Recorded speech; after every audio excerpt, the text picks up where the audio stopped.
Hey everyone, in this video, I'm going to show you how I got AltStore on iOS. If you're new to it, AltStore is an app that lets you install apps on your iPhone that aren't available on the App Store without jailbreaking. It's super popular for sideloading apps safely. As you can see on my iPhone, I already have AltStore installed, and I'll walk you through the exact method I used to get it. The whole process is really straightforward. Just follow along with the steps in this video, and you'll be good to go. By the time this video ends, you should have AltStore up and running on your iOS device. Before you can use this method, there are some settings you need to change.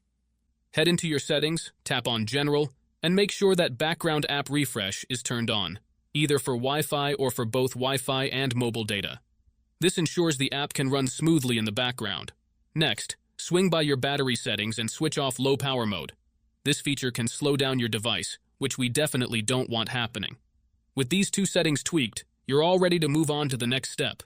What you need to do next is open up your internet browser, in my case it's Safari, and go to the website called pluginelite.com. Plugin Elite is a website where you can find many apps with awesome features. Once you are on the website, search for AltStore and click on it. To get started, simply click the download button and give it a moment to install. Depending on your internet connection, it might take a little bit, but once it's finished, you'll automatically be redirected to a page that says, Installation completed. At that point, the app will pop up on your home screen, and you're good to go. Now, if it's your first time using the site, there are a couple of extra steps to complete. But don't worry, it's super simple.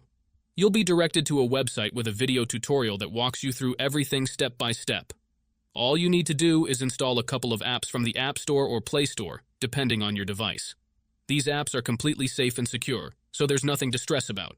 Just follow the instructions, and you'll have no trouble at all. So, that's it guys. If you enjoyed this video, make sure to leave a comment, like, and subscribe. Thanks for watching, and see you next time.